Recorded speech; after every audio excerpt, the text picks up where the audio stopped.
Story 1. Getting over a very messy cheating situation. Can't stop judging myself for not bailing sooner. Any thoughts or advice greatly appreciated. Background: I met wife in 2018. I was hyper dating at the time, so I got really good at dating around. Body counting. I was in therapy. We hooked up for the better part of a year until late 2019, when I had definitely caught feels and wanted to try going back to exclusivity again. I brought it up with wife, came clean on all of my relationships. Throughout the time we were together, wife had a good male friend, let's call him James, who happened to be the husband of one of her best friends from high school. They would take trips together every so often, go to cosplay type events, and get drinks when he visited. It seemed like a fairly strange situation, but I didn't want to be controlling. It was also so public that I assumed if there was anything more substantial, the friend group would already have done something. After we became exclusive, I asked her point blank if there was anything. She denied it, saying something like there might have been something at some point.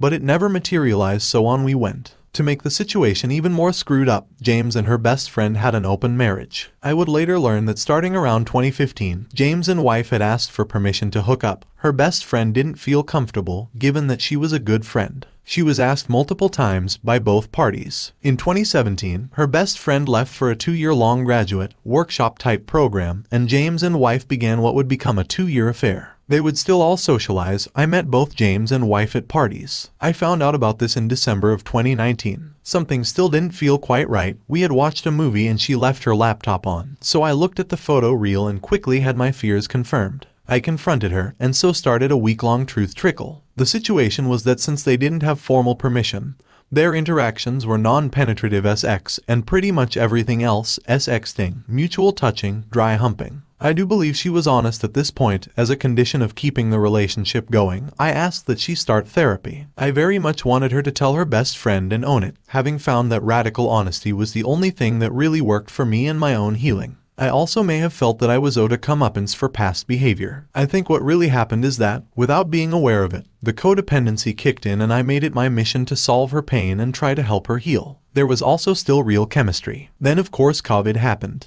The next year was mostly stable, and I was genuinely happy, though probably subsuming a lot of pain, shame. Her best friend found out about the situation in late 2020. She caught James again going outside the bounds of their open arrangement, and he confessed to everything. They split up soon thereafter, and multiple friendships were blown up. It came to a head for me in late 2022, when I felt like I was observing a lot of similar behaviors by wife: elevated drinking, low boundaries with friends, planning trips, and not being super sensitive to my feelings around it. We broke up 2 months ago, and since then I've learned more about James. He was emotionally abusive with other women and throughout the affair had tried to convince her girlfriend to have children. Since the affair, her best friend has also transitioned and is now a gay man who is only interested in gay men, so that it never happens to them again. Where I'm at is still in therapy, stable job, and having more trouble now that I look back on this and feel like I should have. 1. Found out sooner, and 2. Gotten out of the relationship sooner. I'm really just looking for any advice on what people do to handle the feelings. I'm running 5 miles 4 to 5 times a week, joined a gym,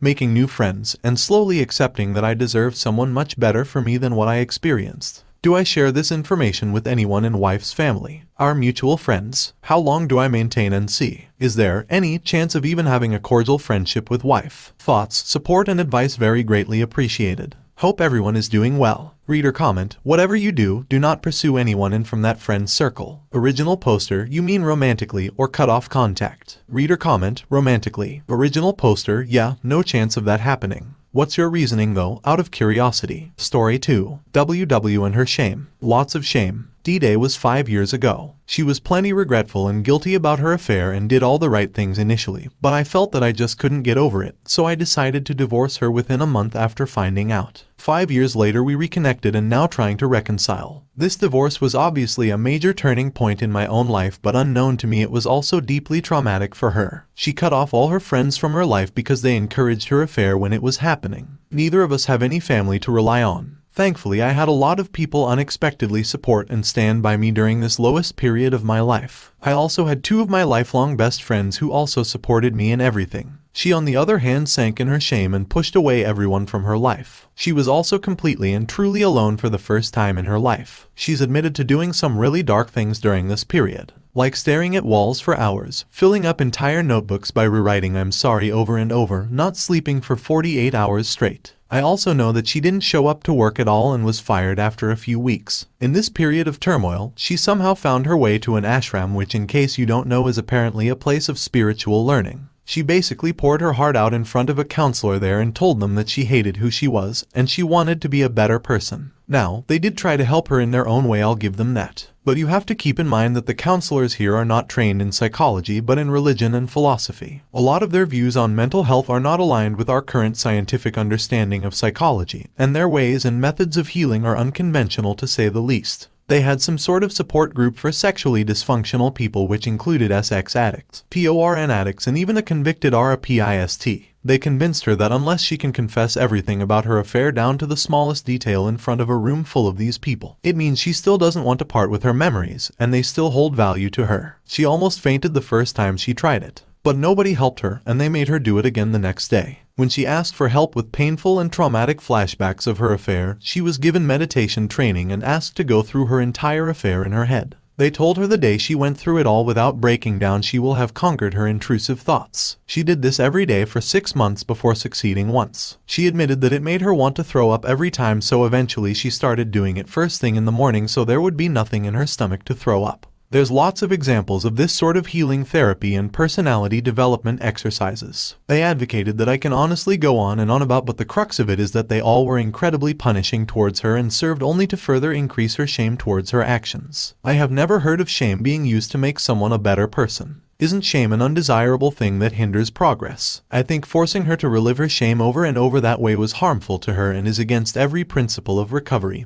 and healing that I have read about. I see in her every action how much enormous shame she still carries and how she almost talks about it like her shame is a positive thing. I mean, this is someone who was so affected by watching a movie scene involving infidelity that she couldn't look in my eyes for the rest of the day, who still feels so ashamed and guilty of her actions that she still can't bring herself to say that she wants me to be in a monogamous relationship with her only, and keeps offering hall passes, even though deep down she and I both know it's not what she wants. What really bugs me is how much of her remorse is rooted in this shame. I can't even separate the two. She has gone above and beyond in every single one of her actions and reactions during reconciliation. On my request, she is now in conversation with her therapist about her toxic levels of shame, and hopefully she will be able to deal with all that in a healthy manner. But selfishly, I also feel scared after I asked her to talk to her therapist. What if she was just with me because her overwhelming shame made her unable to move on? What if she finds more healthy outlets of shame and decides the hard work of reconciliation is just not worth it anymore? What if her remorse is so deeply rooted in her shame that she stops being remorseful once she really resolves it in therapy? I know it's selfish and cruel to think this way, but I really can't help it. Reader comment: you may be projecting your fears on her. From her choice of healing methods to you wanting her to see a therapist. Are you seeing a therapist because I think it will be beneficial for you? I'm not sure you have healed or dealt with the affair. It's more like you moved on out of sight, out of mind, and that just won't work. I'm not saying she doesn't have demons to deal with, but group discussion isn't inherently bad. They can be freeing and a step to forgiving yourself. Original poster: I am in therapy, yes. I don't mind a good group discussion, but I do take issue with how they insisted she confess the details of her affair, and how she was expected to just get back up on her own after she broke down in front of that crowd and nobody even checked up on her from what she told me. That just sounds cruel instead of healing, and it's not like it helped her much either, considering how big of a roadblock her shame is to our reconciliation. Edit: I also seem to remember her telling me that in her subsequent sessions with that group she could never open up again to the degree that she wanted, because the moment she tried to speak they would look at her and she would feel so ashamed that she couldn't even form words. Clearly their way of group discussion didn't achieve whatever they thought it would have achieved. But that's not the point of this post. I admit that I am not particularly fond of institutions that don't follow hard scientifically proven methods because of certain bad past experiences with such institutions. I admit I am biased against them. But what happened, happened. This is not really what the post was about. This post was more about my insecurities and confusions regarding the intense amount of shame that she carries, and the worry that her shame will be a barrier to reconciliation, regardless of where this shame came from and whether this ashram had any role to play in it. Story 3. The worst part of it is lying. I'm going to summarize a lot and go to certain key points that I want to emphasize. I meet in Europe in Feb a girl, and after 2 months of being F-buddy she asks me why I don't ask her to date. I agree to give it a try and see how things go, and after a few days we agree to be exclusive, with her leaving someone else she was also dating. From the first moment she makes it clear to me that she has trust issues because her ex cheated on her, and she dumped him. I do everything possible to give her trust and the relationship progresses for months. She tells me that she would never do that to me because she knows how it feels. We have each other's access to our phones. She invites me to her country to sleep at her house and meet her family and lifelong friends. I introduce her to my parents. We travel together, etc. She bursts into tears one day thinking that I don't trust her when she's drunk partying. I see a notebook in which she wrote down what she was looking for in a boyfriend, and her first point was moral values. For both of us, our first serious relationship.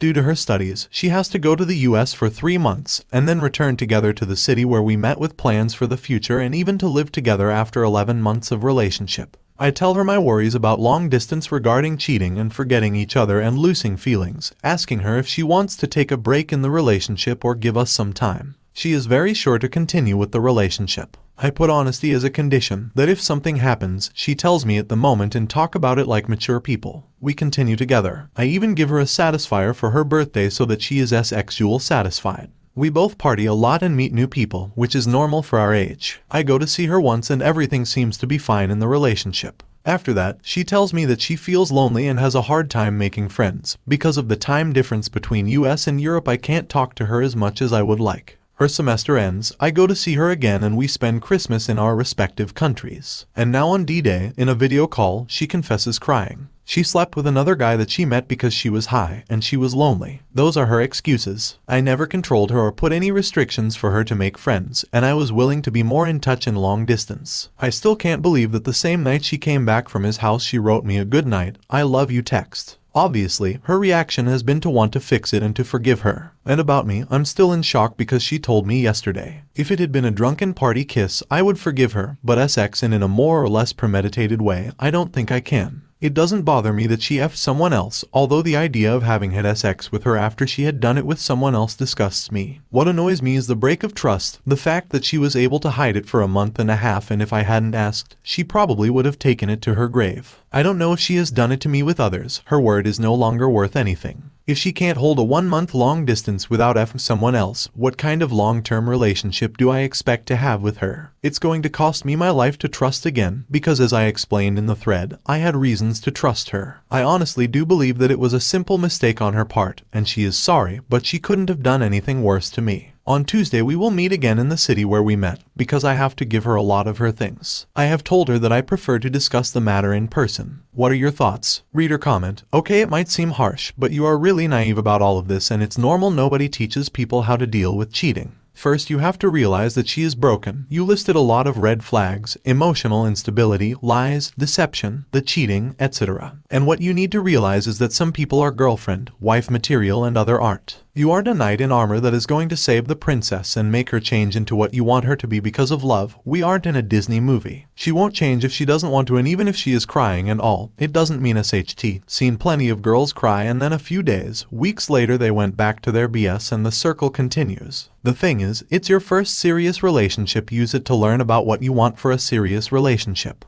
It's a bit stupid to compare women and car, but think of it like a car. The first car you buy, you don't know what you're doing if nobody is with you to guide you. You buy it. It probably is okay, but it probably has issues and isn't the car you really want.